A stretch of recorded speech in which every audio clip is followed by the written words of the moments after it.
शुक्लांबरधरं विष्णुं शशिवर्णं चतुर्भुजं प्रसन्नवदनं ध्यायेत् सर्वविघ्नोपशान्तयेत् अगजाननपद्मार्कं गजाननमहर्निशम् अनेकदन्तं भक्तानां एकदन्तमुपास्महे। वसुदेवसुतं देवं कंसचाणूरमर्दनं देवकी परमानन्दं कृष्णं वन्दे जगद्गुरुं। गुरुर्ब्रह्मा गुरुर्विष्णु गुरुर्देवो महेश्वरः गुरुर्साक्षात् परं ब्रह्म तस्मै श्रीगुरवे नमः। నా ఈ ఆధ్యాత్మిక ప్రేరణకు కారణమైనటువంటి గురుదేవులు బ్రహ్మశ్రీ చాగంటి కోటేశ్వరరావు గారి పాదపద్మాలకు సభక్తిపూర్వకంగా నమస్కరిస్తున్నాను.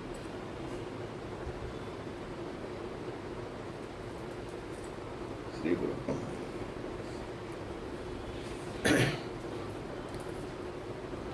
భాద్రపద బహుళ అష్టమి రోజున ఈ కృష్ణాష్టమి వైష్ణవ సాంప్రదాయం ప్రకారం ఈరోజు జరుపుకుంటున్నాం. సాధారణంగా శ్రావణ మాసంలో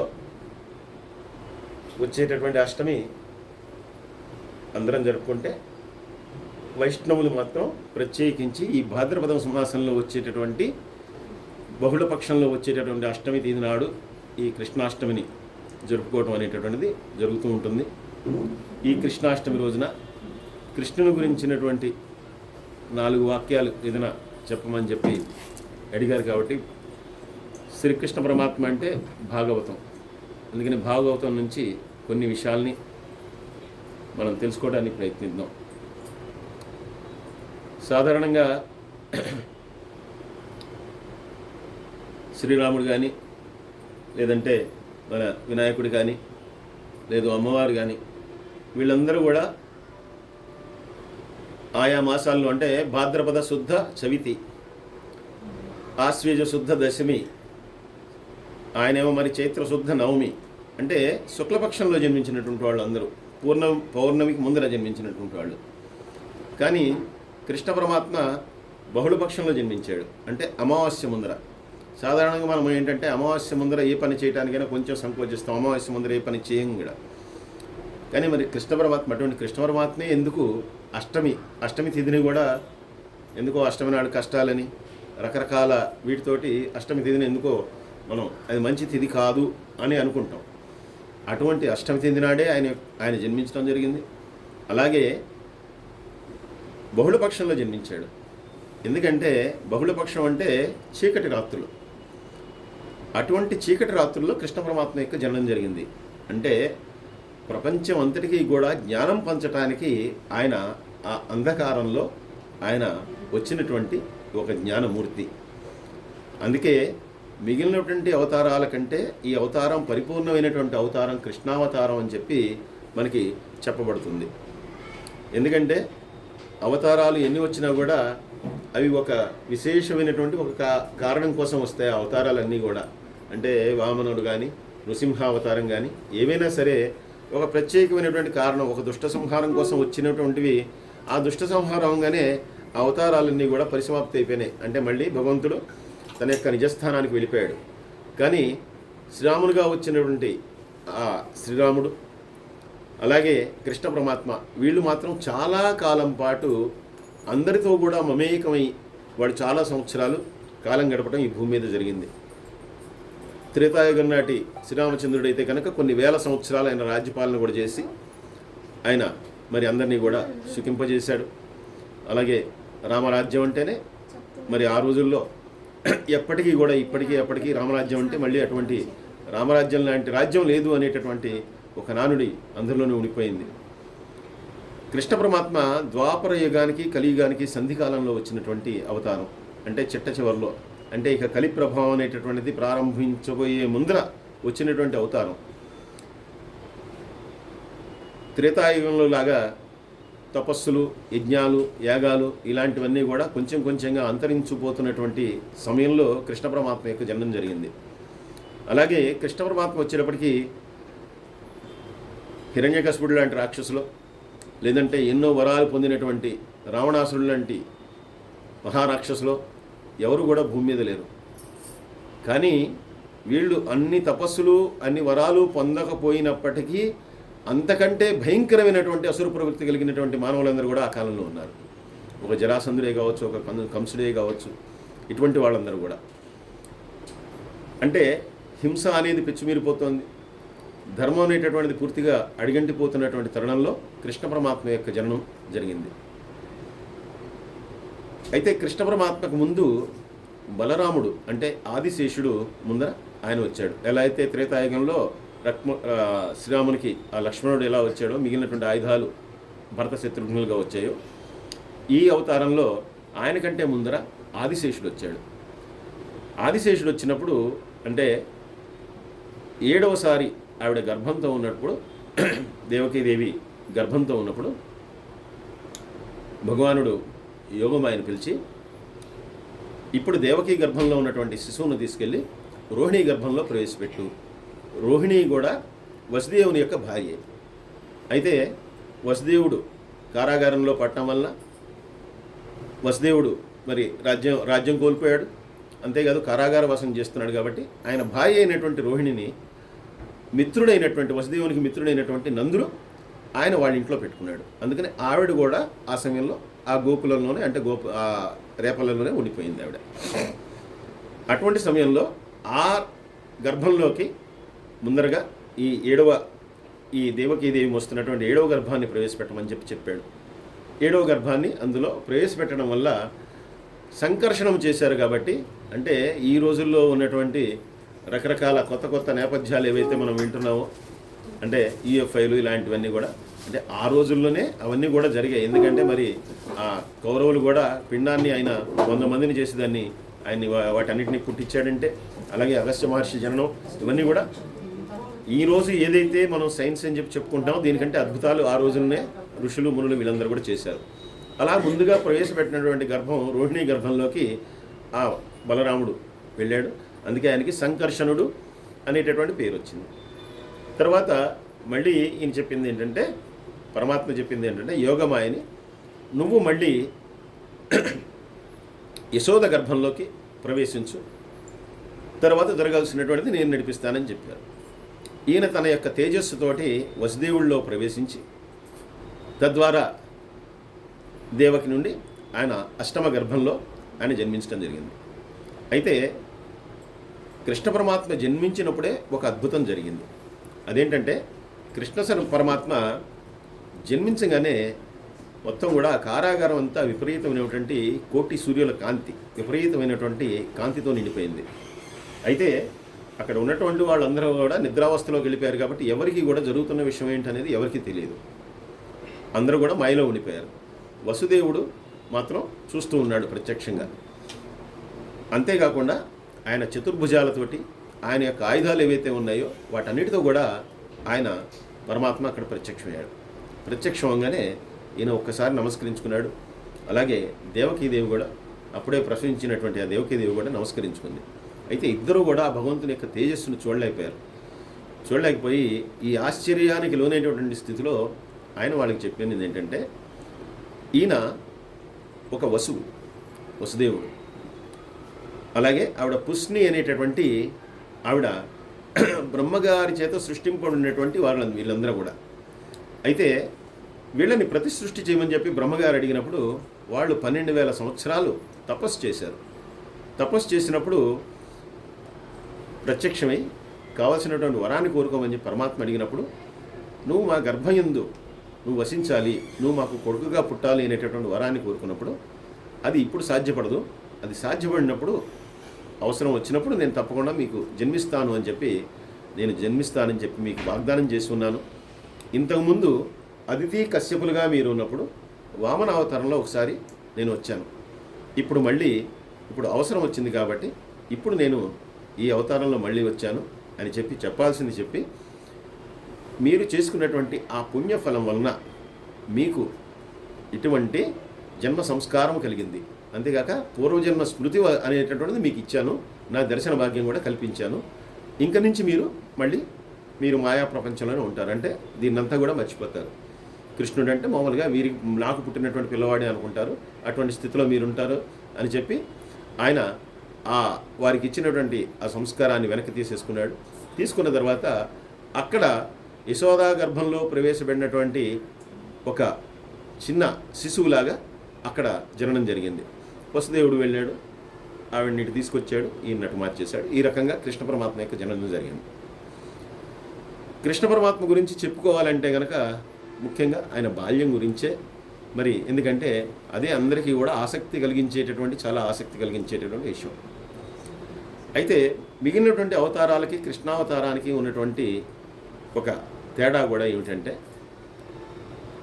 మిగిలినటువంటి అవతారాల్లో ఇందాక నేను చెప్పినట్లుగా ఆయన వచ్చారు, ఆ కార్యం ముగియంగానే ఆయన వెళ్ళిపోయారు. రాముడిగా వచ్చినప్పుడు మనం రామాయణం చదివేటప్పుడు కూడా పెద్దలందరూ చెప్తారు, రామాయణం చదివేటప్పుడు రాముడు భగవంతుడు అని చెప్పి రామాయణం చదవకూడదు. చదివితే కనుక రామాయణం అర్థం కాదు. ఎందుకంటే రాముడు నరుడే. మనకెన్ని బాధలు ఉన్నాయో, మనకెన్ని క్లేశాలు ఉన్నాయో, మనకెన్ని రకరకాలైనటువంటి ఆవేశము ఇవన్నీ కూడా ఎలా అయితే వస్తుంటాయో రాముడికి కూడా ఇవన్నీ వచ్చాయి. రాముడు చాలాసార్లు శోకిస్తాడు. రాముడు ఒక్కోసారి ఆయన కూడా ఆవేశపడతాడు. అంటే మానవులు ఎలా అయితే ప్రతిస్పందిస్తారో అలాగే రాముడు స్పందించడం అనేటటువంటి కనబడుతుంది. కానీ కృష్ణ పరమాత్మ దగ్గర అలా కనపడదు. కృష్ణ పరమాత్మ చిన్నప్పటి నుంచే అనేకమైనటువంటి లీలల్ని ఆయన ప్రదర్శించినా కూడా ఆ గోకులంలో ఉన్నటువంటి వాళ్ళు తెలుసుకోలేక ఏదో జరిగిందే కానీ ఇది ఈయన వల్ల జరిగింది అనేటటువంటి విషయం వాళ్ళు మాత్రం గ్రహించలేకపోయారు. ఆయన పుట్టినప్పటి నుంచి ఎన్నో లీలల్ని ప్రదర్శిస్తూనే ఉన్నారు, కానీ వాటిని మాత్రం వాళ్ళు అర్థం చేసుకోలేకపోయారు. ఇంకా గోకులంలో ఉన్నటువంటి వాళ్ళు ఎవరు, అక్కడ ఉన్నటువంటి యాదవులు ఎవరు, వీళ్ళందరూ యాదవులేనా, కేవలం గోవుల్ని కాసుకునే వాళ్ళేనా అంటే, శ్రీరామచంద్రుడు తన యొక్క వనవాస సమయంలో ఆయన వనవాసం చేస్తూ అనేక మంది మునుల్ని, ఋషుల్ని, వీళ్ళందరినీ కూడా దర్శించాడు. ఆయన కేవలం ఆయన ఒక్కడే ఒక ఆశ్రమాన్ని నిర్మించేసుకుని అక్కడ ఉండలా. ఆయన ఆ 14 సంవత్సరాలు కూడా ఆయన అనేక మంది మునుల్ని దర్శించాడు. అలాగే వాళ్ళకి అండంగా నిలబడ్డాడు. ఎందుకంటే దండకారణ్యంలో ఉన్నారు కాబట్టి అప్పుడు రాక్షసులు వీళ్ళందరూ కూడా వచ్చి వాళ్ళ యజ్ఞాలు యాగాలు అవన్నీ కూడా పాడు చేస్తుండేవాళ్ళు. అందుకని వాళ్ళందరికీ రక్షకుడుగా నేను మీకు ప్రభువును కాబట్టి ఇక్కడ కూడా నేను అదే బాధ్యతను నిర్వహిస్తానని చెప్పి వాళ్ళందరికీ ప్రభువుగా ఉంటూ దాన్ని నిర్వహిస్తూ ఉన్నాడు. ఇలా ఉన్నటువంటి శ్రీరాముణ్ణి, ఆయన యొక్క మనోహరమైనటువంటి రూపాన్ని చూసినటువంటి ఆ మునులందరూ కూడా ఒకానొక స్థితిలో మేమందరం కూడా నీకు వసలైపోతున్నాం, నీ సౌందర్యానికి కానీ నీ యొక్క ధర్మానికి కానీ వీటన్నిటికీ, అందువల్ల నీతో సహవాసం చేయాలని, నీతో పాటు ఎక్కువ కాలం నీతో గడపాలని ఉంది అని చెప్పి కోరితే కనుక అది ఈ జన్మలో సాధ్యపడదు. ఈ జన్మలో కేవలం ఈ 14 సంవత్సరాలు, అది 14 సంవత్సరాలు కూడా ఆయన అందరితో కూడా ఉండలేదు.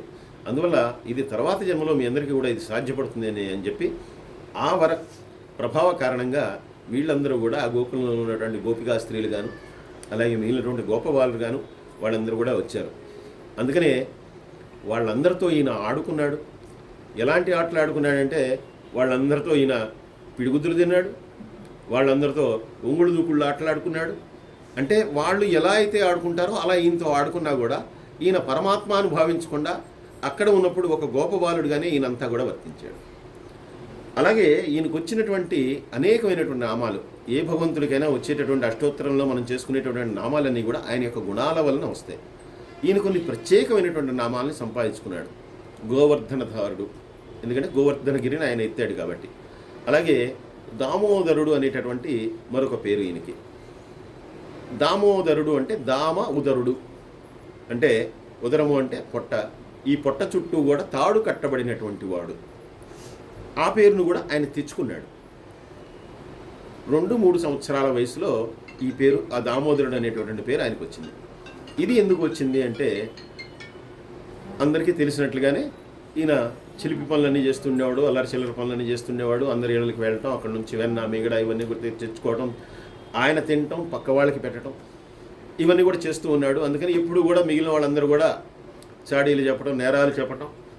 యశోదాదేవి వీలైనంత వరకు ఈ బాలుని కట్టడి చేద్దామని చెప్పి ప్రయత్నం చేయటమే కానీ ఎక్కడ కూడా సఫలీకృతం కాలేదు. ఎందుకంటే వినేవాడు కాదు, ఇంట్లో ఉండేవాడు కాదు. ఎప్పుడైనా సరే ఫ్రెండ్స్ వీళ్ళతో వెళ్ళిపోతుండేవాడు. ఈయన ఫ్రెండ్స్ అందరూ, ఈయనకి 3 ఏళ్ళు ఫ్రెండ్స్ అందరూ కూడా ఏంటంటే 15 ఏళ్ళ వాళ్ళు, 16 ఏళ్ళ వాళ్ళు, 20 ఏళ్ళ వాళ్ళు ఈయనకి ఫ్రెండ్స్. వాళ్ళందరికీ ఈ లీడర్ మాత్రం ఈయనే, ఈ చిన్న పిల్లవాడే లీడర్. అలాగే ఒకరోజు ఈయన అలాగే పొద్దున్నే బయలుదేరి వెళ్ళిపోయాడు, ఆడుకోవటానికి వెళ్ళిపోయినటువంటి వాడు మళ్ళీ తిరిగి వచ్చాడు, ఇంటికి వచ్చాడు. ఆ సమయానికి యశోదాదేవి ఆవిడ మజ్జిగ చేసుకుంటోంది. అంటే కుండలో పెట్టి కవ్వంతో ఆవిడ మజ్జిగ చేసుకుంటూ ఉంది. ఆ సమయంలో ఇంటికి వచ్చాడు. ఇంటికి వచ్చినవాడు వెంటనే నాకు వెంటనే పాలి, నేను వెంటనే ఇల్లు ఆడుకోవాలని చెప్పి గొడవ చేయడం మొదలుపెట్టాడు. కాసేపు ఉండమని చెప్పి ఈవిడ కోరింది. కోరితే కనుక లేదు లేదు నేను వెళ్ళిపోవాలి, ఇప్పటికే మా ఫ్రెండ్స్ అందరూ కూడా అక్కడ అందరూ ఉన్నారు, అందుకని నేను వెంటనే వెళ్ళిపోవాలి, నాకు తొందరగా పాలిస్తే నేను తాగేసి వెళ్ళిపోతా అని చెప్పి గొడవ చేయడం మొదలుపెట్టాడు. తట్టుకోలేనటువంటి యశోద సరే పిల్లాడు పాలు అడిగితే ఏ తల్లి కూడా ఎక్కువసేపు ఆలస్యం చేయదు. మహా అయితే 2 నిమిషాలు 3 నిమిషాలు 5 నిమిషాలు సరే కొంత తడవ తర్వాత ఆవిడ చేస్తున్నటువంటి పని నాపి పిల్లవాడిని దగ్గరికి తీసుకొని పాలు ఇవ్వడం మొదలుపెట్టింది. ఆయన పాలు తాగుతున్నాడు. పాలు తాగుతుండగా ఇంతలో ఆవిడకి గుర్తొచ్చింది, అంతకుముందు ఎప్పుడో పొయ్యి మీద పాలు పెట్టాను అనేటటువంటి సంగతి గుర్తొచ్చింది. వెంటనే పరిగెత్తుకుంటూ వెళ్ళి ఆ పాలు ఆపుదామని చెప్పి కృష్ణుని ఒళ్ళోంచి కిందకి దింపి ఈవిడ వెంటనే ఆ పాలు పొయ్యి మించి దింపటానికని చెప్పి లోపలికి వెళ్ళింది. ఎప్పుడైతే ఈవిడ ఒళ్ళోంచి దింపిందో కృష్ణుడికి కోపం వచ్చింది.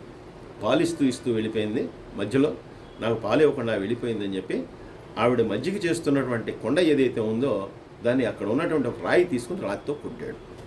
రాయితో కొట్టంగానే దాంట్లో ఉన్నటువంటి పాలు వెన్న మొత్తం అన్నీ కూడా నేలపాలైపోయాయి. పాలు వెన్న నేలపాలైపోయినప్పుడు దాన్ని తీయటం ఆడవాళ్ళకి చాలా కష్టం. ఎందుకంటే మళ్ళీ దాన్ని సర్ఫేసి శుభ్రంగా కడిగితే కానీ అది పోదు. ఏదో నీళ్ళు అయితే కనుక నీళ్ళు పోస్తే పోతుంది. ఇప్పుడు ఆ వెన్నంతా కూడా పడిపోయింది, అంతా కూడా కింద పడిపోయింది, మొత్తాన్ని పగలగొట్టాడు. ఆవిడ పొయ్యి మీద పాలు దించి మళ్ళీ వచ్చేసరికి ఈయన ఏం చేస్తున్నాడంటే అక్కడ చిన్న చక్కెర ఒకటి ఉంటే దాని మీద నుంచుని అక్కడ ఉన్నటువంటి కోతికి ఈ పడిపోయినటువంటి వెన్న ముద్ద తీసుకెళ్ళి దాన్ని నొట్టం పెడుతున్నాడు. ఈయన చేసే పనులన్నీ కూడా ఇవే. ఈయన తినటం కంటే ఎవరికైనా పెట్టడం ఎక్కువ, అంతే కదండి. భగవంతుడు ఆయన కోసం ఆయన ఏది చేయడు, అంతా కూడా మన కోసమే చేస్తాడు. పిల్లల కోసం ఆయన పిల్లల్ని 10 మందిని తీసుకుని వెళ్ళినా ఎవరింట్లో అయినా వెన్న కానీ మిగడ కానీ తీసుకున్నా అదంతా కూడా ఏంటంటే అందరికీ పెట్టేవాడు. అందరికీ పెట్టి ఈయన ఆనందించేవాడు. అలాగే కోతికి పెడుతున్నాడు. కోతికి పెడుతుంటే కోతి ఆనందంగా తింటోంది. ఈవిడ వచ్చింది, చూసింది, కుండ పగిలిపోయింది, మొత్తం అంతా కూడా నేలపాలైపోయింది, కాలు పెట్టడానికి లేదు, అడిగేస్తే జారిపోతుంది. ఇలాంటి స్థితిలో ఆవిడ చూడంగానే ఒక్కసారి ఈవిడికి చాలా కోపం వచ్చింది. కోపం వచ్చి ఏం పని చేసావు నువ్వు అని చెప్పి గట్టిగా వెళ్ళి దగ్గర నుంచి పట్టుకోగానే నేనేం చేశాను నాకేం తెలియదు అన్నాడు. కొండ ఎవరు పగలగొట్టారు? నువ్వే పగలగొట్టావు కదా, ఇదంతా పాడు చేసావు. ఇప్పుడు ఇస్తున్నా కదా, లోపలికి వెళ్ళాను, 2 నిమిషాల్లో వచ్చేస్తున్నావు కదా, ఈ లోపలే ఇంత నువ్వు చేసావంటే లేదమ్మా నాకేం తెలియదు నేనేం చేయలేదు అని చెప్పి దొంగ ఏడుపులు ఆడవటం మొదలుపెట్టాడు. అనగానే ఆవిడ ఏమనుకుందంటే సరే ఆలోచించింది, ఈయన మీద రోజు కంప్లైంట్లే, రోజు ఏమిటి గంటకి కంప్లైంట్లే. పక్క వాళ్ళందరూ వస్తారు, చెప్తారు, అది చేశాడంటారు, ఇది చేశాడంటారు. ఈవిడ అలా చేయడండి మా అబ్బాయి చిన్నపిల్లాడని చెప్తుంది. కానీ ఎందుకంటే ఏ తల్లికైనా ఆ పిల్లవాడు ఎంత పెద్దవాడైనా చిన్నపిల్లాడే, వాడు ఎప్పుడు గొడవ చేయడు, పక్కాడే ఎప్పుడు చెడగొడుతుంటాడు. ఏ తల్లైనా అలాగే అనుకుంటుంది. ఈవిడ కూడా అంతే అనుకుంది. అందుకని ఈవిడంది మా పిల్లాడు అలా చేయడానికి చాలాసార్లు చెప్పింది. కానీ అందరూ వచ్చి మాత్రం సాక్ష్యాలతో సహా రుజువు చేయడానికి ప్రయత్నించేవాళ్ళు, ఎప్పుడు కూడా కృష్ణుడే తప్పు చేశాడు అని. అయినా కూడా ఎప్పటికీ తల్లి కాబట్టి ఈవిడెప్పుడు దాన్ని కాదని చెప్పే వచ్చేది. అయినా కూడా వాళ్ళందరికీ ఏంటంటే నందుడు వాళ్ళందరికీ ప్రభు, వాళ్ళందరికీ పెద్ద ఆయనే కాబట్టి ఆయన్నే అనలేక కృష్ణుడి అల్లరంటే వాళ్ళకి ముచ్చటే కాబట్టి వాళ్ళు కూడా ఎప్పటికప్పుడు కృష్ణుడు ఎంత అల్లరి చేసినా వాళ్ళు భరిస్తూనే వస్తున్నారు. కానీ అందరికీ మాత్రం కోపం ఏదో రకంగా పట్టుకోవాలి. అంతేగాక కొంతమందికి ఎలా ఉంటుందంటే ఎవరైనా పిల్లవాడు కనుక బాగా గోల చేస్తే ఆ పిల్లవాడిని తామే అనలేకపోతే ఒకవేళ వాళ్ళ అమ్మ కానీ వేరే ఎవరైనా కొడుతుంటే చాలా ఆనందంగా ఉంటుంది. ఇంకో 2 పీకితే బాగుంటుంది ఈ పిల్లాడిని, ఎందుకంటే వీడు ఎంత అల్లరి చేస్తాడో, వీడు 4 పీకితే బాగుంటుందని చెప్పి చూద్దామని చెప్పి అందరూ చూస్తారు. దాంతో ఈవిడ కూడా ఏమనుకుందంటే అందరూ కంప్లైంట్ చేస్తున్నారు, చెప్తే వినట్లేదు, వీడు ఉన్న చోట ఉండడు, పొద్దున్న లేస్తే నాకు ఇదే తలకాయ నొప్పి, కాబట్టి ఈ పూట ఏదో రకంగా శిక్ష వేయాలి అని చెప్పి ఆ పక్కన ఉన్నటువంటి ఓ కర్ర ఒకటి తీసుకుని కొడదామని చెప్పి ప్రయత్నం చేసింది. చేయగానే ఆవిడ దగ్గర నుంచి విడిపించుకున్నటువంటి వాడు వెంటనే పరిగెత్తడం మొదలుపెట్టాడు. ఈవిడ కూడా పరిగెడుతోంది. ఆవిడ పరిగెడుతోంది, ఈయన పరిగెడుతున్నాడు. పరిగెట్టి ఎక్కడ కూడా దొరకట్లేదు. ఆయనేమో చిన్న పిల్లవాడు, ఈవిడేమో పెద్దదైపోయింది, ఎక్కడ కూడా దొరకట్లేదు. దాంతో ఈవిడికి చెమటలు కారిపోతున్నాయి, ఒళ్ళంతా చెమటలు పట్టేసే, పిల్లాడు దొరకట్లేదు. అందరూ కూడా చూస్తూ ఉన్నారు, ఇంటి ముందర చుట్టుపక్కల వాళ్ళందరూ చూస్తున్నారు ముందర. అది ఇంకా బాధాకరం. మనకి మన పిల్లవాడు మన చేతిలోకి రాపోయినా పర్లేదు, కానీ పక్క వాళ్ళందరూ చూస్తున్నారు, ఇప్పుడు వాళ్ళ ముందర అవమానంగా ఉంటుంది, అదో బాధ. అందుకని ఎలా అయినా పట్టుకోవాలని చెప్పి ఈవిడ ప్రయత్నించి ఇంకా ఈవిడ ముందర కోపం అంతా ఇప్పుడు ఆవిడకి దుఃఖంగా మారిపోతుంది. దుఃఖంగా మారిపోతుండగానే చూశాడు కృష్ణుడు. చూసి ఇంకా దొరికిపోదాంలే అమ్మకి, ఎందుకంటే అమ్మ బాధపడితే చూడలేడు అని చెప్పి దొరికిపోయాడు. దొరకంగానే ఏం చేసింది, ఇలా కాదు, ఇప్పుడు కూడా కొట్టి వదిలేయకూడదు, కొట్టి వదిలేస్తే మళ్ళీ ఏం చేస్తాడు, అదే చేస్తాడు అని చెప్పి పట్టుకుని ఏమండి మీరు కృష్ణుడు కదా, అందరిలో వెన్న పాలు అన్నీ తినేస్తారు కదా, ఇవే పనులు చేస్తుంటారు కదా, ఆయన కూడా నాకేం తెలియదు అంటుంటారు, ఉండండి మీ పని చెప్తానని చెప్పి ఆవిడ మాట్లాడుతూ వెంటనే ఏం చేసిందంటే ఏ కవ్వంతో అయితే ఆవిడ చిలుకుతూ ఉందో ఆ తాడును తీసుకొచ్చి ఈయన పొట్ట దగ్గర కట్టేసేసి దాన్ని దేనికైనా బంధిద్దాం అని చెప్పి ఆయన చుట్టూతో కట్టేయడానికి ట్రై చేస్తుంది. ఈయన మళ్ళీ ఒకసారి వదిలించుకుని మళ్ళీ పరిగెద్దాం అని చెప్పి ప్రయత్నించాడు. అప్పటికే ఈవిడి చెమటలు కారిపోతున్నాయి, కొప్పు జారిపోయింది, చాలా ఆవిడ బట్టలన్నీ కూడా అస్తవ్యస్తంగా అయిపోతున్నాయి. పిల్లాడు వెనకాల పరిగెత్తి వెంటనే మళ్ళీ కృష్ణుడు మళ్ళీ దొరుకుపోగానే మళ్ళీ పట్టుకుని ఇలా కాదు, నీకు ఈ పూట బుద్ధి చెప్పాల్సిందే, ఎన్ని చెప్పినా కూడా నువ్వు వినట్లేదు, ఎప్పుడు కూడా ఇదే గోల్ చేస్తున్నావు అని చెప్పి ఆ తాడు తీసుకొచ్చి కట్టేయటానికి ప్రయత్నించింది. 3 ఏళ్ల పిల్లవాడికి ఏదో ఇంత తాడు ముక్క అయితే సరిపోతుంది, అది కూడా ఏంటి పిచ్చి తాడు, ఆ కవ్వానికి కట్టి చీకిపోయినటువంటి తాడు కట్టడానికి ప్రయత్నిస్తుంటే ఎందుకు అది మాత్రం 2 అంగుళాలు 3 అంగుళాలు చాలట్లేదు, ముడేయటానికి రావట్లేదు. ఆవిడకి అర్థం కాలేదు. సరే, అంతకుముందు కవ్వానికి కట్టి ఉపయోగించినటువంటి తాడైతే ఉందో మళ్ళీ దాన్ని తీసుకొస్తే అది కూడా చాలట్లేదు, దానికి ముడేసింది. మళ్ళీ ఇంకో తాడిని తీసుకొచ్చి మళ్ళీ దానికి ముడేసింది. అంటే 3 ఏళ్ల పిల్లవాడిని కట్టడానికి 3 గజాల తాడు కూడా చాలట్లేదు. ఆవిడికి ఒకవైపు ఏమో పిల్లాడిని కట్టలేకపోతున్నాననే బాధ, మరొక వైపు అందరూ చూస్తున్నారని మరో బాధ, ఒకవైపు ఏమో తాను ఏమీ శిక్షించలేకపోతున్నాననే బాధ. ఇన్ని బాధలతో ఒక్కసారి ఎక్కువైపోయిందే కానీ ఇదేదో అద్భుతం జరుగుతోంది అనేటటువంటి విషయాన్ని ఆవిడ గమనించక ఎంతకీ కట్టలేక పిల్లవాడిని కట్టడి చేయలేకపోతున్నానే అవతల వాళ్ళందరేమో చూస్తున్నారనమాట. చూద్దాం, మా ఇంట్లో కూడా ఇదే కదా చేస్తాడు, మమ్మల్ని కూడా ఇలాగే తెప్పిస్తాడు, మాకు దొరకడు, నీకు వచ్చి చెప్తాం, నువ్వేనో చూద్దాం, నువ్వు ఎలా పట్టుకుంటావు చూద్దాం అన్నట్టుగా వాళ్ళందరూ పక్క నుంచి అందరూ కూడా చూస్తూ ఉన్నారు. దాంతో ఈవిడ ఆ కోపంతో కంటి వెంట నీళ్లు రావడం మొదలుపెట్టాయి. వెంటనే కృష్ణుడు మెత్తబడిపోయిన తర్వాత ఉన్నట్టుండి ఆ దారంతో కట్టేసి వెంటనే ఒక రోలుకి బంధించింది. ఆ రోలుని తర్వాత ఆయన లాక్కుంటూ వెళ్ళాడు, 2 చెట్లు కూలిపోయి. ఇదంతా మీకు తెలిసినటువంటి. అదేంటంటే 2 యక్షులు, వాళ్ళిద్దరు కూడా శాపవశాన వాళ్ళు ఈ భూలోకంలోకి రావడం, వాళ్ళిద్దరికీ కూడా కృష్ణ పరమాత్మ వల్ల వాళ్ళిద్దరికీ కూడా ఆ మోక్షం కలగాల్సి ఉంది. సరే, ఆ మోక్షాన్ని ఇచ్చాడు. మోక్షాన్ని ఇచ్చిన తర్వాత చూసినటువంటి గోపబాలురందరూ కూడా చెప్పారు, కృష్ణుడు అలా రోల్ రాక్కిని వెళ్ళంగానే ఆ చెట్లు 2 పడిపోయిన తర్వాత 2 దానిలోంచి బయటకు వచ్చారు, వాళ్ళిద్దరు కూడా దండం పెట్టి వెళ్ళిపోయారని చెప్పి వాళ్ళందరూ చెప్తున్నారు. అయితే వీళ్ళు ఏమనుకున్నారంటే ఏదో పిచ్చి వెధవలు, పిల్ల వెధవలు ఏదో చెప్తుంటారు రకరకాల మాటలు. కృష్ణుడు ఏమిటి 2 చెట్లు పడేయటం ఏంటి, ఏమైనా చక్రరోకలతో కడితే కనుక 2 చెట్లు పడిపోతాయి, ఇదంతా ఏదో ఉత్తునే చెప్తున్నారు వీళ్ళు పిల్లలు అని చెప్పి వాళ్ళెవ్వరూ కూడా దీన్ని లెక్క పెట్టల, అలాగే వెళ్ళిపోయారు. చివరికి ఈయన పరమాత్మగా ఈ గోపబాలురు కానీ ఈ నందవ్రజంలో ఉన్నటువంటి వీళ్ళందరూ కూడా గుర్తించింది గోవర్ధనగిరినెత్తి ఆయన మరి అన్ని పొగళ్ళు అన్ని రాత్రులు దాన్ని తన చిటికెన వేలి మీద నిలబెట్టినప్పుడు వాళ్ళందరికీ ఈయన మామూలు బాలుడు కాదు, సాధారణమైనటువంటి బాలుడు కాదు అనేటటువంటి విషయం వాళ్ళందరికీ కూడా గ్రహించారు. ఎందుకంటే అప్పటికే గ్రహించకపోయినా కూడా వాళ్ళు ఈయనకి అన్నింటిలో ఆధిపత్యం ఇచ్చేవాళ్ళు. కానీ ఎప్పుడైతే గోవర్ధనగిరిని ఎత్తాడో ఇంకా ఆయనకి పూర్తిగా అందరూ కూడా లొంగిపోయి ఈయన పరమాత్మ అనేటటువంటి విషయాన్ని వాళ్ళు గ్రహించారు. అటువంటి అద్భుతమైనటువంటి బాల్యఘట్టాలు అనేకమైనటువంటివి కృష్ణ పరమాత్మ యొక్క జీవితంలో ఉన్నాయి. ప్రతి ఒక్కటి కూడా ఒక అద్భుతం. అందులో పోతన గారి పద్యాలతో అవి కనుక వింటూ ఉంటే కనుక ఇంకా చాలా పరమాద్భుతంగా ఉండేటటువంటి ఘట్టాలన్నీ కూడా భాగవతంలో ఉన్నాయి. 12 సంవత్సరాల వయసులో ఈయన ఆ నందవ్రజం నుంచి బయటకు వచ్చేసి ఈయన మళ్ళీ ద్వారకకి అటు వెళ్ళిపోయాడు. కంసుడు ఎక్కడే ఉన్నాడో అక్కడికి వెళ్ళిపోయాడు. సరే, కంసుడిని అలాగే ముష్టికా చాణూరుల్ని వీళ్ళందరినీ వధించిన తర్వాత అక్కడి నుంచి ద్వారకకు వెళ్ళిపోయాడు. ద్వారకకు వెళ్ళిపోయిన తర్వాత ఇంకా అక్కడే ఉన్నాడు ఆయన. ఈయన ద్వారకలో అనేక సంవత్సరాలు ఇంకా అక్కడ ఉన్నప్పుడే ఆయనకి వివాహం జరగటం, భార్యలు ఇవన్నీ కూడా అయిపోయినాయి. యశోదాదేవిని కానీ నందుణ్ణి కానీ 12వ సంవత్సరం తర్వాత మళ్ళీ ఎక్కడ కూడా కృష్ణ పరమాత్మ కలవలేదు. అయితే అంటే అటువంటి తల్లిదండ్రుల్ని, ఏ తల్లిదండ్రులైతే పెంచి పెద్ద చేశారో, ఏ తల్లిదండ్రుల దగ్గర అద్భుతమైనటువంటి బాల్యం గడిచిందో అటువంటి తల్లిదండ్రులకి మళ్ళీ అటువంటి అవకాశం కలగలేదు. వీళ్ళకి ఎప్పుడు అవకాశం కలిగింది అంటే శమంతక పంచకము అని చెప్పి, శమంత పంచకము అనేటటువంటి ఒక స్థలం. అదేంటంటే పరశురాముడు అనేక మంది రాజుల్ని వధించిన తర్వాత తన యొక్క గండ్రగొడ్డలని ఆ యొక్క తీర్థాల్లో ఆయన కడుక్కున్నాడు. అవన్నీ కూడా 5 తీర్థాలు అటువంటి విశేషతను పొందాయి. అక్కడ గ్రహణములు ఇవన్నీ కూడా జరిగినప్పుడు అక్కడ స్నానం చేయటం, ఆ తీర్థాన్ని దర్శించడం, అలాగే అక్కడ పితృకార్యాలు చేసుకోవడం ఇవన్నీ కూడా ఆనవాయితీగా వస్తున్నటువంటిది. ఈయన కూడా మానవ మాతృలాగా ఉన్నాడు కాబట్టి అక్రూరుడు, వసుదేవుడు, దేవకీదేవి ఇలా అందరూ కలిసి ఆ శమంత పంచకానికి వెళ్ళారు. శమంత పంచకానికి వెళ్ళినప్పుడు అప్పుడు వీళ్ళిద్దరిని కూడా అక్కడికి పిలిచాడు. ఎవరిని? యశోద, నందులిద్దరిని కూడా అక్కడికి పిలిచాడు. కొన్ని సంవత్సరాల తర్వాత వాళ్ళు చూస్తున్నారు.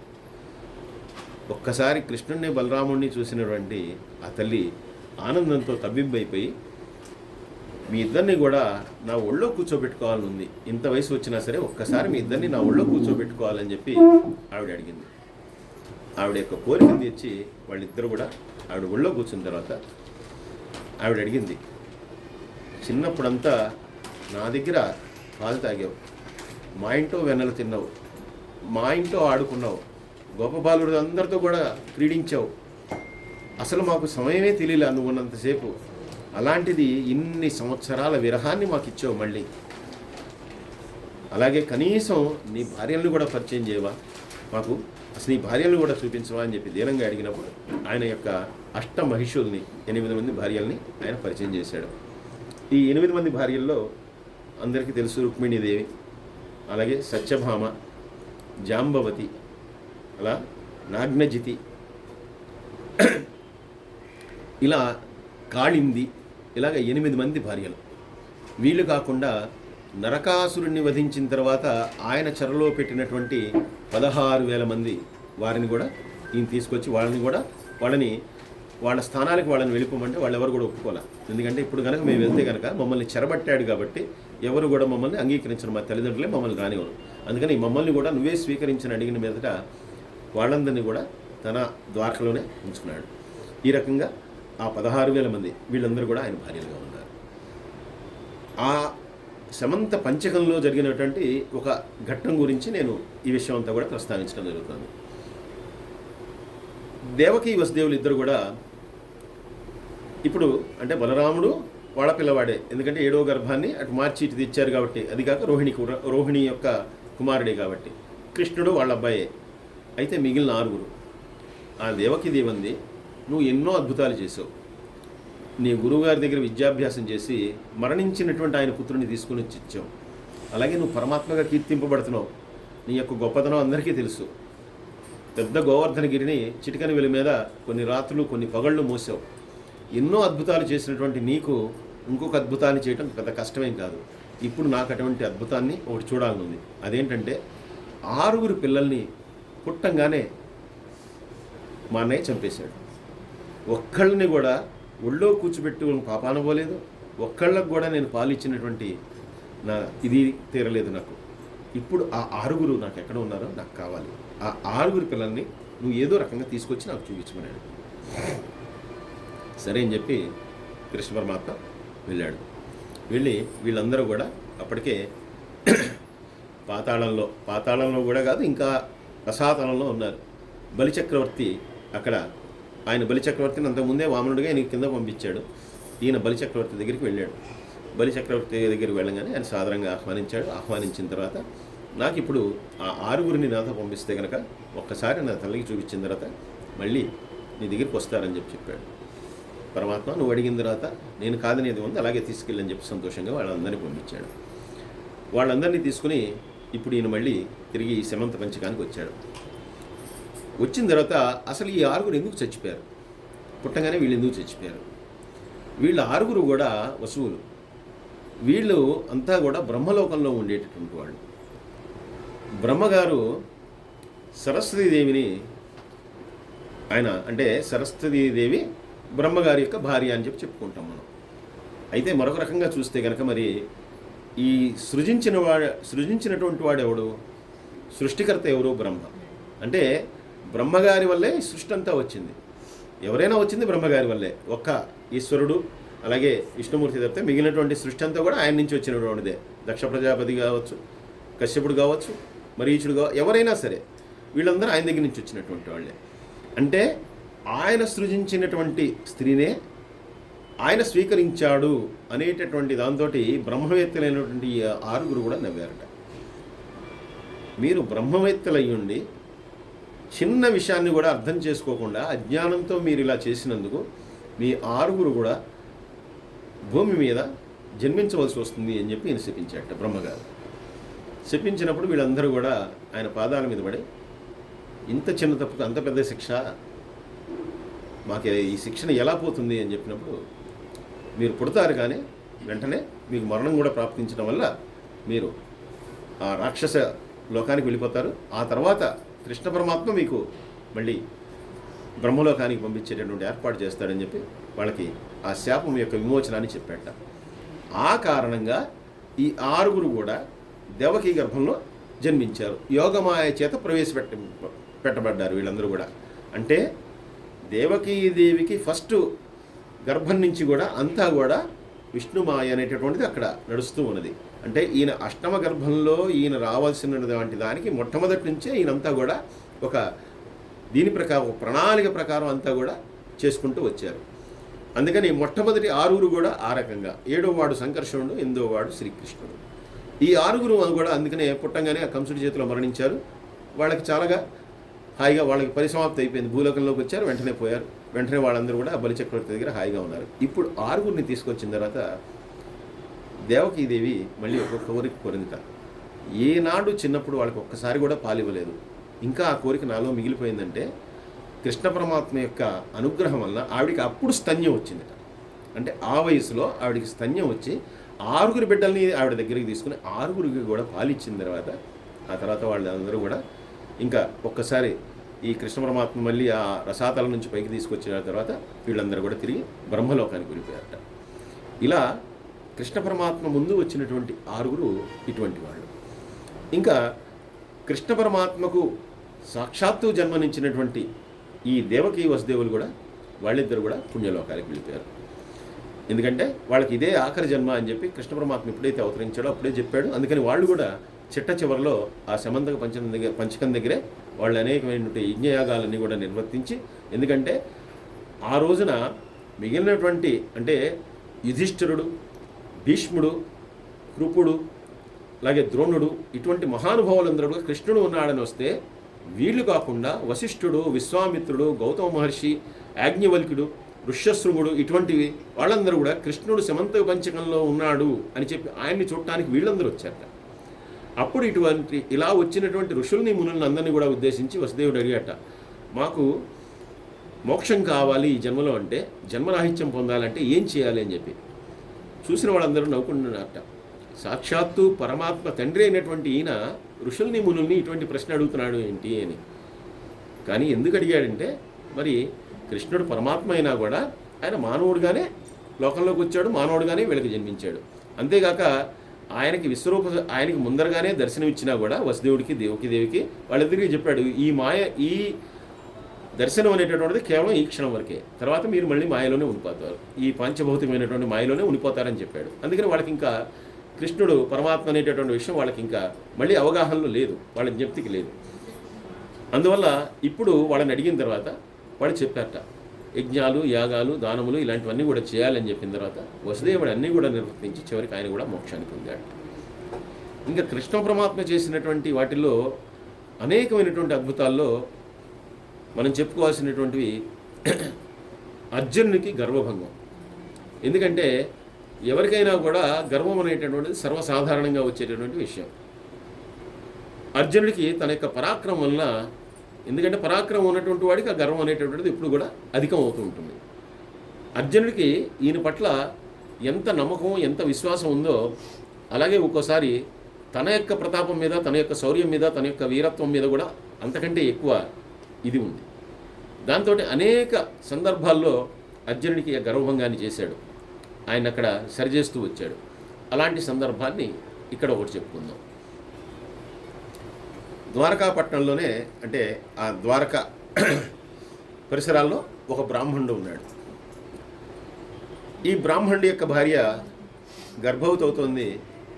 గర్భవతి అయిన ఆమె వెంటనే ఆ పిల్లవాడు చనిపోతూ ఉన్నాడు. అంటే ప్రసవిస్తోంది, వెంటనే పుట్టినటువంటి పిల్లవాడు చనిపోతున్నాడు. ఇలాగ ఒకసారి అయింది, 2 సార్లు అయింది, 3 సార్లు అయింది, 4 సార్లు అయింది, 8 సార్లు ఇలాగే జరిగింది. 8 సార్లు ఇలాగే జరిగిన తర్వాత ఆ భర్త తట్టుకోలేక ద్వారకాపట్నానికి వచ్చి, అప్పుడు ధర్మగంట అనేటువంటి ఉండేది, దాన్ని మోగిస్తే కనుక రాజుగారు వస్తారు బయటికి వచ్చి వాళ్ళకు వచ్చినటువంటి కష్టాలు తీస్తాడు. ఆ గంట మోగిచ్చాట. గంట మోగిచ్చి కృష్ణుడితో అన్నట్ట, నువ్వు అందరి చేత కూడా పూజింపబడేటటువంటి వాడివి, పరమాత్మవి. మేము అటువంటి నీ రాజ్యంలో ఉన్నాం, మరి మాకెందుకు ఈ కష్టం? ఒక్క గర్భం కూడా ఇంతవరకు ఆవిడ ప్రసవిస్తోంది, సుఖప్రసవమే అవుతోంది, కానీ ఒక్క పిల్లవాడు కూడా ఉండట్లేదు. మాకు ఇదేం దౌర్భాగ్యం? అంటే నీలో ఏదైనా తప్పు ఉందా, లేదు మాలో ఏదైనా తప్పు ఉందా? ఎక్కడ జరుగుతోంది పొరపాటు? నువ్వు దీనికి సమాధానం చెప్పి తీరాల్సిందే అంటే కృష్ణుడు చిరునవ్వు నవ్వి లోపలికి వెళ్ళిపోయాడు. సమాధానం చెప్పలేదు. సరే, ఈయన కూడా ఏం చెప్పకపోతే చేయగలిగింది కూడా ఏం లేదు. బ్రాహ్మణుడు మళ్ళీ తిరిగి ఇంటికి వెళ్ళిపోయాడు. మళ్ళీ ఆవిడ భార్య మళ్ళీ గర్భవతి. గర్భవతంగానే మళ్ళీ ఈసారైనా నేను ఇంతకు ముందే కృష్ణ పరమాత్మ అవతారం చెప్పుకున్నాను కాబట్టి, మొరపెట్టుకున్నాను కాబట్టి ఈసారి తప్పకుండా అలా జరగదు అని చెప్పి విశ్వాసంతో ఉన్నాడు. అయితే 9వసారి కూడా మళ్ళీ పిల్లాడు పుట్టడం, మళ్ళీ చనిపోవడం జరిగింది. ఈసారి విపరీతంగా రోధిస్తూ కృష్ణుడి మీద క్రోధంతో నానా మాటలు మాట్లాడుతూ మళ్ళీ వచ్చాడు. ఆ సమయంలో అక్కడ అర్జునుడు కూడా ఉన్నాడు. ఎందుకంటే అర్జునుడు వస్తూ పోతూ ఉండేవాడు కృష్ణుడి దగ్గరికి, అక్కడే ఉన్నాడు. ఈయన వచ్చి మళ్ళీ పెద్ద పెద్దగా కేకలు పెడుతూ, ఇలాగా ఈ బిడ్డ కూడా చనిపోయాడు, కారణం నువ్వే, ఇక ఇప్పుడు నేను నిన్నే ద్వేషిస్తాను, నా తప్పని కూడా నేను అనుకోను, నేను నీకు వచ్చి చెప్పినా కూడా దానివల్ల ఎటువంటి ఫలితం కలగలేదు కాబట్టి ఈ తప్పంతా నీదే, ఈ నిందనంతా నువ్వే తీసుకోవాలి, అది ఇది అని చెప్పి ఆయన ఘోరంగా కృష్ణుడిని ఆక్షేపిస్తూ ఆయన్ని తిడుతూ మాట్లాడుతూ ఉన్నాడు. కృష్ణుడు ఏం మాట్లాడలేదు, లోపలే ఉన్నాడు. అర్జునుడికి తట్టుకోలేక బయటకు వచ్చాట. బయటకు వచ్చి, నేను నీకు అభయం ఇస్తున్నాను, ఈసారి అలా జరగదు అన్నట్టు అనగానే ఆయన నా బ్రాహ్మణుడు అన్నట్ట, పోవయా, నువ్వే ఆవిడవి, నా బాధని కృష్ణుడు బలరాముడే తీర్చలేకపోయారు. సరే, పిల్లాడు పోయినటువంటి దానిలో ఏడుస్తున్నాను, బాధ చేస్తున్నాను, తిట్టుకుంటున్నాను, అన్నీ చేస్తున్నాను, నువ్వేం చేయగలవు? నువ్వేమి చేయలేవు. ఇవన్నీ కూడా శుష్కమైనటువంటి మాటలు, ఇలా చెప్పుకు నాకు అన్నట్ట. లేదు, నేను నీకు అభయం ఇచ్చానంటే నేను తప్పకుండా నిన్ను కాపాడుతాను అన్నట్ట. అంటే నేను నిన్ను ఎలా నమ్మాలయ్యా? ఏం చేయగలవు నువ్వు? కృష్ణ పరమాత్మే చేయలేదు, నువ్వేం చేస్తావు అని చెప్పి అడిగట. అడిగితే, నువ్వు నన్ను ఏదో సాధారణమైనటువంటి వాడిగా అనుకోవద్దు. నేను పరమేశ్వరుణ్ణి మెప్పించి పాశుపతాస్త్రాన్ని సంపాదించినటువంటి వాడిని, అందుకని నా శక్తియుక్తుల గురించి నువ్వు తక్కువ అంచనా వేయకు. తప్పకుండా నేను ఈసారి నిన్ను కాపాడుతాను. ఈసారి నీ భార్య మళ్ళీ గర్భం దాల్చగానే నాకు చెప్పు, దానికి తగినటువంటి ఏర్పాట్లు నేను చేస్తాను, నీకు అభయం ఇస్తున్నాను, వెళ్ళు, ఈసారి తప్పకుండా నీ కొడుకును నువ్వు చూస్తావని చెప్పి అన్నట్టు. సరే, ఏదో పాశుపతాస్త్రాన్ని సంపాదించి అన్నాడు, సూర్యుడు అంటున్నాడు, వీరుడు అంటున్నాడు, సర్లే అని చెప్పి ఆయన కూడా వెళ్ళేట. కొన్నాళ్ళకి మళ్ళీ ఆవిడ గర్భవతి అయింది. గర్భవతి అవగానే మళ్ళీ వచ్చి అర్జునుడికి చెప్పాట, ఏమయ్యా, నా భార్య మళ్ళీ గర్భవతి అయింది అని చెప్పి.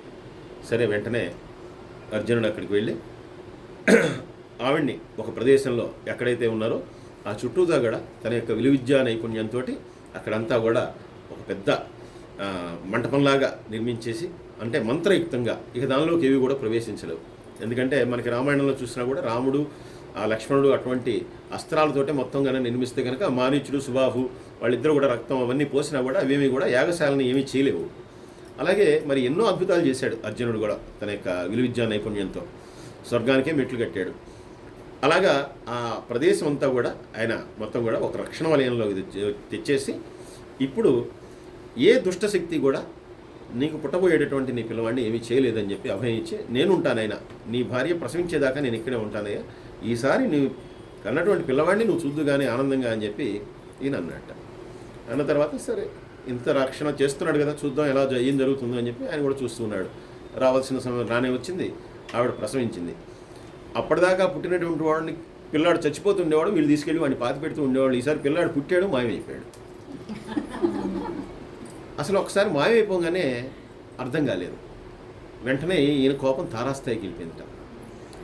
ఇన్నాళ్ళు నేనేదో బాధపడుతుంటే కృష్ణుడిని ఏదో అనుకుంటున్నాం, తిట్టుకుంటున్నాం, మా రాజుగారే, అంటే రాజు అంటే ఆయన రాజ్యం చేయలేదు, అయినా కూడా వీళ్ళందరూ కూడా పరమాత్మనే ఆయన్ని భావించేవాళ్ళు.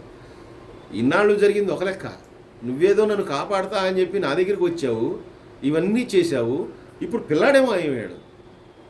ఇన్నాళ్ళు మేము మృత శిశువునైనా చూసుకున్నాం కానీ ఇప్పుడు వాడు కూడా లేడు, ఇదేంటే నువ్వు చేసింది, ఇదే నువ్వు చేసే సహాయం అని చెప్పి నానా మాటలు ఉన్నట్ట.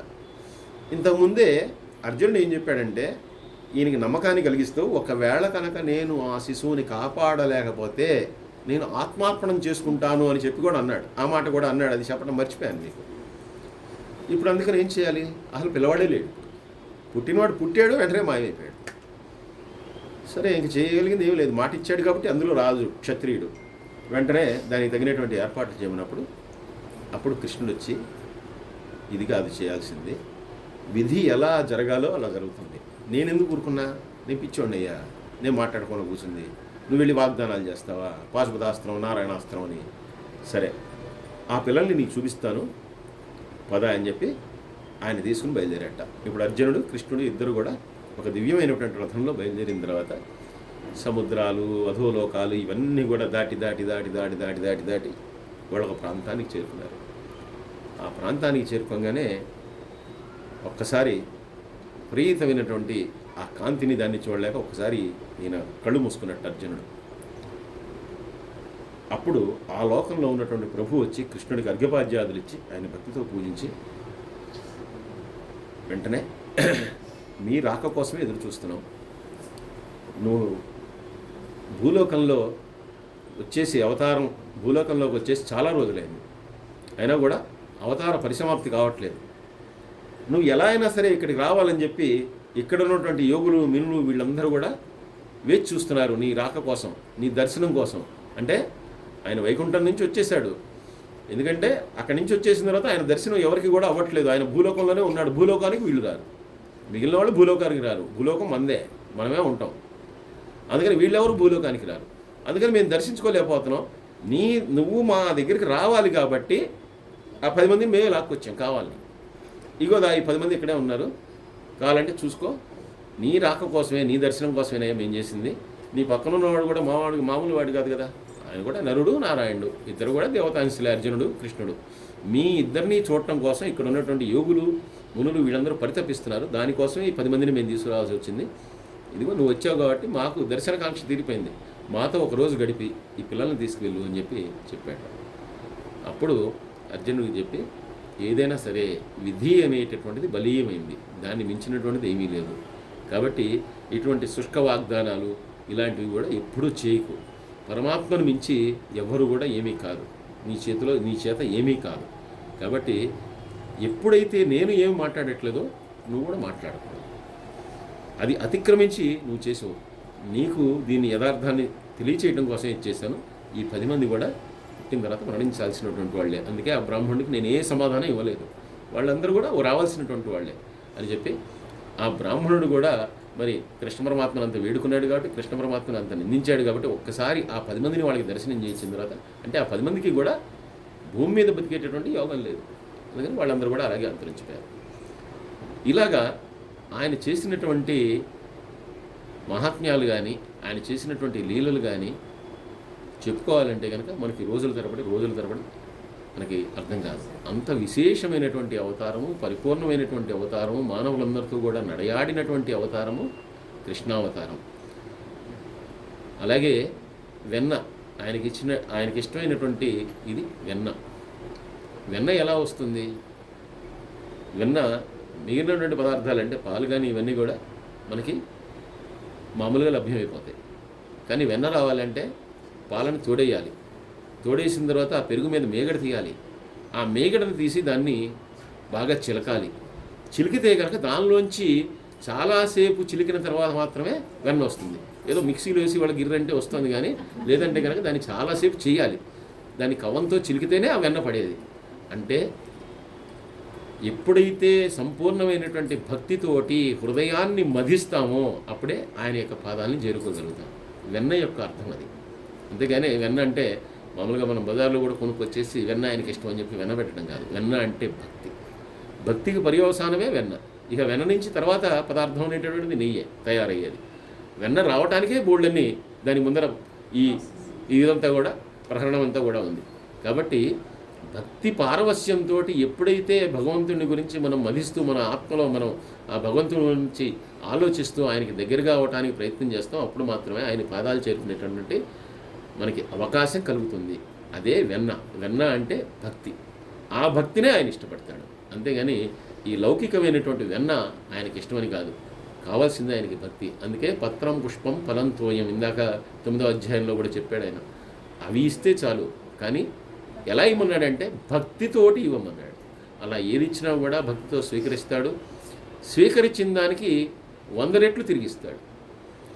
అటువంటి పరమాత్మ, అటువంటి పరిపూర్ణమైనటువంటి అవతారం కృష్ణావతారం మనకి అంటే చాలా దగ్గరగా 5000 సంవత్సరాల క్రితమే జరిగినటువంటి ఈ ద్వాపర యుగం. అక్కడి నుంచి 5200 సంవత్సరాలే మనకి ఇప్పటిదాకా గడిచినట్టు. ఇప్పటిదాకా అంటే చాలా కొద్ది మనకి అతి సమీపంలో ఉన్నటువంటి అవతారం ఏంటంటే కృష్ణావతారమే. అటువంటి కృష్ణావతారం గురించి, కృష్ణుడి గురించి మనకి తెలిసినటువంటి విషయాల్ని ఈ కృష్ణాష్టమి రోజున తెలుసుకోవటం మనందరికీ కూడా చాలా ఆనందదాయకం. ఎందుకంటే ఇటువంటివి కృష్ణుడి పేరు స్మరించిన, కృష్ణ నామాన్ని ఉచ్చరించిన, కృష్ణుని యొక్క భజన చేసినా, ఏది చేసినా సరే ఆయన యొక్క అనుగ్రహం పొందటానికి ఎంతో సాధ్యమవుతుంది. కాబట్టి ఇటువంటి పర్వదినాన్న అటువంటి మహత్కార్యాన్ని మనందరం కూడా చేయగలిగాము. అటువంటి అవకాశాన్ని మీ అందరూ కూడా నాకు కల్పించినందుకు అందరికీ కూడా నమస్కరిస్తూ సర్వే జనా సుఖినో భవంతు, సమస్త లోకా సుఖినో భవంతు. స్వస్తి.